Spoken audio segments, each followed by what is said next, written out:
Olá rapazes e moças, e uns e outros, meu nome é Michael Jefferson e seja bem-vindo para mais um vídeo do canal Galera Piratas do Caribe. E o assunto de hoje é o Me Explica, pedido por alguns de vocês. Na verdade é uma remasterização, uma reedição, um novo baseado no mesmo tema, que é o porquê que precisavam do sangue do Bootstrap Bill, e no caso do sangue do Will, para estar quebrando a maldição no primeiro filme.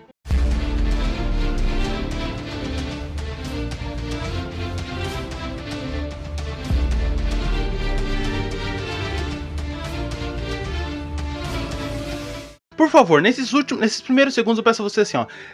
Ativa o sininho, porque o YouTube por algum motivo não tá entregando os vídeos, na minha opinião. A gente tava com uma média muito boa, aproximadamente 800 visualizações nas primeiras 24 horas, ou pelo menos na primeira uma semana. E os vídeos, se vocês derem uma verificada no dia que está sendo lançado esse, vocês vão ver que os últimos 3, 4 vídeos estão vindo numa queda gigantesca de visualização. Eu não sei se é porque o YouTube não tá assistindo, não tá recomendando, não tá entregando pra quem tá inscrito, ou se o pessoal não tá mais querendo assistir os vídeos do canal. Mas, por favor, ativa o sininho e me segue no Instagram, porque lá eu também acabo notificando, eu acabo falando, ó, saiu vídeo novo lá no canal, tal. Então, me segue, certo? @cap.michael. É muito importante para que vocês recebam os vídeos em questão e para que a gente não seja boicotado. Por mais que eu não saiba se realmente é um boicote ou, como eu falei, o pessoal tá perdendo interesse. Pois bem, tempos atrás eu já fiz esse Me Explica, só que ao longo dos anos, esse vídeo ele vai ficando desatualizado ou perdendo um pouco de qualidade, digamos assim, em comparação aos vídeos atuais do canal. Então eu decidi que eu refaria aquele vídeo,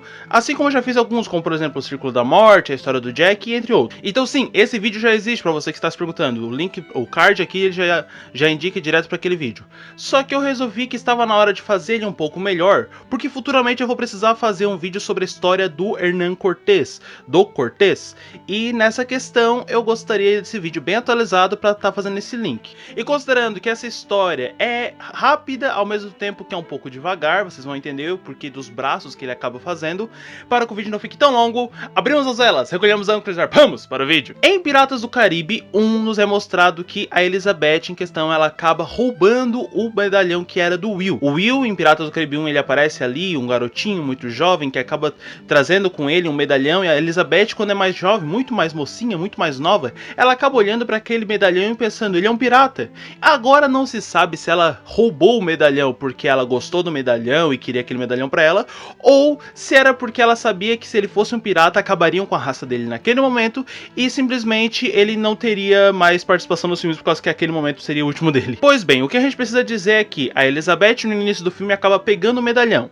A gente percebe ali que ela teve um sonho com esse evento e ela acaba colocando o medalhão. O medalhão em questão, depois de um tempo, ele acaba soltando um pulso quando a Elizabeth cai na água, e esse pulso faz com que os piratas que corriam atrás daquele tesouro percebem que aquele tesouro acabou de cair na água e vão até a cidade onde estava aquele tesouro. Naquela cidade eles acabam sequestrando a garota, que acaba pensando numa coisa muito burra. Eu sei, eu gosto da Elizabeth, você pode gostar da Elizabeth, mas pensa assim, se ela roubou o medalhão de um Turner, por que ela foi dar o nome dela como se fosse Turner? Todo mundo sabia que aquela moeda deveria estar com quem? Com um Turner. Aí ela vai lá e faz o quê? Fala que o nome dela, que o sobrenome dela é Turner. Eu sou Elizabeth Turner. Sou empregada na casa do governador. E ela não percebeu o sorriso que o Barbossa dá quando pensa Senhorita Turner? Tá bom, aí depois disso ela passa um tempinho ali no navio e ela é chamada para estar jantando com o capitão. E aí ela vai usar um vestido, tudo certo, mas eu ainda não sei de quem é aquele vestido. Teve gente que me perguntou, eu ainda não sei de quem é aquele vestido. E aí nesse momento que ela vai lá jantar com o capitão, ele acaba contando pra ela a história por trás daquele medalhão, por trás daquele tesouro. É dito que, iguais aquelas moedas, existem outras 881 moedas, completando 882 peças idênticas que foram entregues em uma arca de pedra ao próprio Hernán Cortés. Acontece que esse dinheiro, essas moedas, ao que tudo indica, eram do próprio povo azteca. Eles perceberam que o Hernán chegou no local e estava acabando um por um, acabando com a vida de cada uma das pessoas daquele local, simplesmente porque ele queria e porque ele era um colonizador e porque ele fazia o que ele queria. E cabe nessa parte também pensar que para algumas pessoas ele era um herói e ali para aquelas pessoas que ele estava acabando com a vida ele era um vilão. Pois bem, ao que tudo indica, o povo azteca acabou pegando 882 peças idênticas daquela mesma moeda, colocaram numa arca de pedra e falaram: Hernán, seguinte amigo, ó, aqui tem 882 peças de ouro, certo? É ouro, tá entendendo? É ouro. se tu pegar esse tesouro, a gente pede que tu não acabe com mais ninguém desse lugar. Certo? Tu vai pegar isso aqui, vai embora, não vai mais incomodar. É tudo que a gente quer. A gente quer que tu não atinja mais o nosso povo. Acontece que o Cortés, a cobiça do Cortés era insaciável. E o próprio Barbosa fala isso. E assim, quando eles perceberam que o Hernán Cortés iria pegar o tesouro, mas também iria acabar com a civilização e roubar mais ainda, os deuses pagãos acabaram fazendo uma coisa um pouco diferente. Naquele tesouro que o próprio povo azteca entregou para parar com a matança, para parar com tudo aquilo, eles acabaram lançando uma maldição terrível. O mortal que tirasse uma única peça daquela arca de pedra seria castigado pela eternidade. Ou seja, não aceitou o tesouro, então não vai mais poder pegar o tesouro, e se tu pegar uma única peça daquele tesouro, a tua vida já era, tu vai ter um grande problema. E aí essa arca de pedra em questão ela foi colocada na Isla de Muerta, um local que não era possível ninguém chegar ali, a não ser que você já estivesse ali ou que você tivesse alguma coisa que te fizesse chegar naquele local. E ao que tudo indica, o Hernán Cortés continuou a sua vida acabando com diversas pessoas e diversos povos e saqueando cada vez mais e conseguindo cada vez mais tesouros. Pois bem, isso é a base do que a gente precisa, certo? Mas existe uma questão que lembra o que é falado? O mortal que tirasse uma única peça seria castigado pela eternidade. E existe apenas um jeito de acabar com essa maldição, que é o quê? Todas as peças que alguém pode ter pego tem que ser colocada de volta na arca e o sangue restituído. Mas por que sangue restituído? Pois bem, como eu já falei, o povo azteca entregou aquele tesouro pro Hernán. O Hernán não quis, ele acabou acabando com as pessoas. Então, este sangue em questão seria o sangue para pagar esse sangue que foi derrubado. E aquele sangue ali, ele tem todo aquele problema exatamente porque o Cortés quis o tesouro, mas também quis continuar fazendo o que ele fazia com os outros povos. E assim como eu fiz lá no primeiro vídeo, eu volto a fazer nesse. O que a gente vai precisar fazer agora? Voltar na história do Capitão Jack Sparrow, que também tem vídeo aqui no card, caso você queira dar uma conferida. Nesse vídeo em questão eu acabo falando que o Jack, quando ele recebeu o navio dele, ele acabou navegando, acabou juntando uma tripulação, e na tripulação dele, quem estava o Barbosa, estava o Pintel, o Raggett e o nosso queridíssimo Bootstrap Bill Turner, pai do Will Turner, que sim, também vai ter vídeo, um Senta que ela vê um conto futuramente dele, dá uma guardada. Diferente de todos os outros do Pérola Negra, o Bootstrap Bill foi o único que sentiu pena do Jack.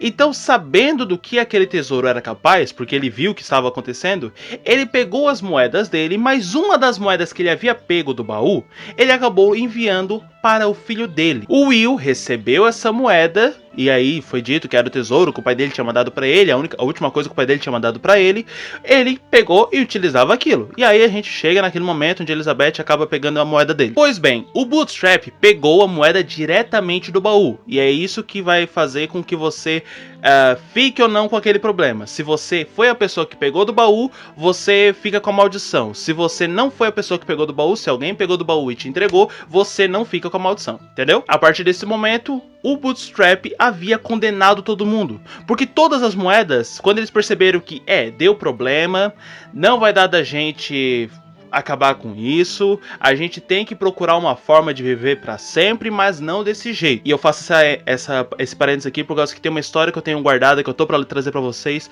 sobre uma aventura que o Pérola Negra teve nessa época. Vou trazer futuramente, dá uma guardada. Já vou dar uma ideiazinha. O nome da história é Presente Grego. E uma coisa interessante é que já que eles passavam pelas cidades, eles sentiam onde estava o tesouro. Assim como o Pintel acaba falando, o ouro cheira. Sim, eles simplesmente quando estavam próximos da moeda, eles sentiam uma vibração, uma coisa diferente, fazendo com que eles fossem direcionados para o local onde estava aquela moeda. Isso de certa forma explica o motivo de como eles encontraram tão fácil a moeda em tão grande que era Port Royal. Eles simplesmente chegaram em Port Royal, depois de ter recebido aquele sinal pela água, chegaram em Port Royal, sentiram que a moeda estava ali na casa do governador e foram para a casa do governador exatamente para onde estava a moeda. Com tudo isso em mente, a gente tem que trazer a ideia do quê? De que o Bootstrap pegou do baú, colocou ali, pegou para ele, pegou uma das moedas, enviou para o filho dele ficou com a moeda num lugar muito distante, onde eles nem pensaram em passar e gastar as moedas, até porque lá na Inglaterra era perigoso de você estar gastando tesouro pirata, né, de você ser um pirata lá, você poderia já era. Mas então começou uma saga, eles foram lá, começaram a catar cada uma das moedas, e assim que as moedas foram catadas, todas as 881 peças, os piratas em questão acabaram devolvendo para o baú. Quando isso aconteceu, eles perceberam que deu problema. E aí eles lembraram que o Bootstrap havia enviado uma peça para o seu filho.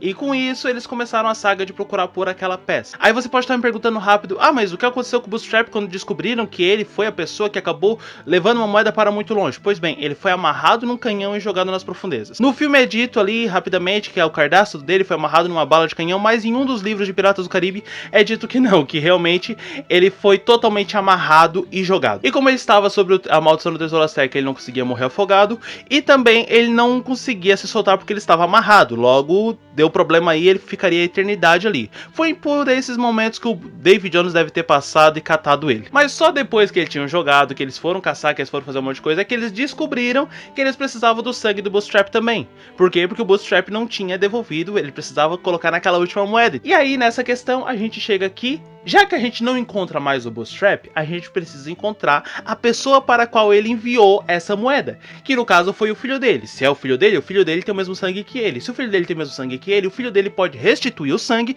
e desse jeito acaba a maldição. Aí eles vão lá, caçam, pega a Elizabeth de enganado, leva a Elizabeth para a Isla de Muerta, percebe que ela não é uma Turner real, vai lá, devolve ela, corre atrás do Will. Eles pegam o Will, levam até a Isla de Muerta. Quando chega em Isla de Muerta tem toda aquela batalha, e uma parte que eu quero falar nessa batalha é que o Jack em questão, ele acabou pegando uma moeda também. Antes de todas as moedas serem restituídas, ele vai lá e pega uma moeda, ou seja, ficou com 880. Logo, ele também se encaixa mais uma vez na questão da maldição pirata. E aí no final de Piratas do Caribe 1, ele acaba pegando a moeda ali, restituindo o sangue, joga pro Will, o Will pega, restitui o sangue também, e assim que a moeda cai dentro da Arca de Pedra, toda a maldição já era, acabando com a imortalidade de todo mundo que acabou entrando em contato com a moeda Azteca. Isso até a cena pós-crédito, quando o macaco Jack acaba pegando uma das moedas e ele pega a maldição de novo, ou seja, a maldição foi reiniciada naquele momento. Mas em que momento que isso acontece? Tem vídeo sobre isso também. Então, para concluir isso, por que precisavam do sangue do Bootstrap para acabar com a maldição do Tesouro Azteca?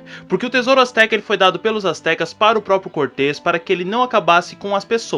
Já que ele não aceitou, os deuses pagãos acabaram lançando sobre o ouro uma maldição que fazia com que quem pegasse uma moeda teria que restituir o sangue que foi pago por aquela questão.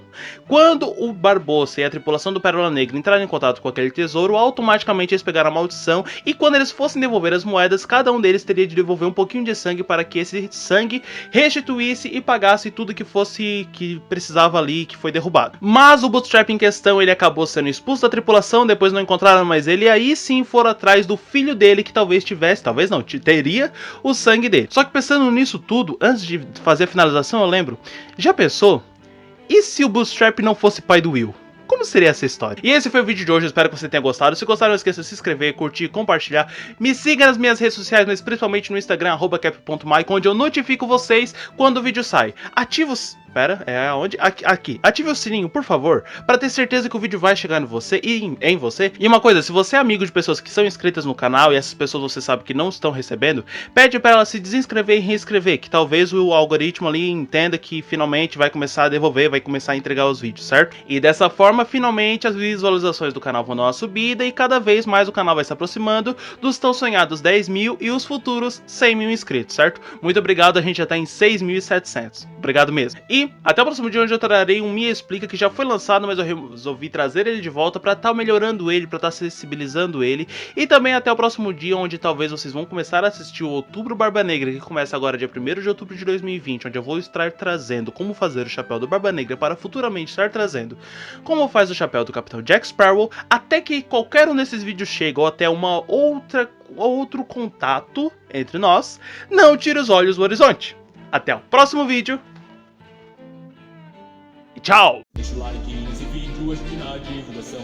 Ative o sininho e compartilha, irmão. Deixe a sua opinião, não esqueça de se inscrever. Se você não for inscrito, Davy Jones vai lembrar.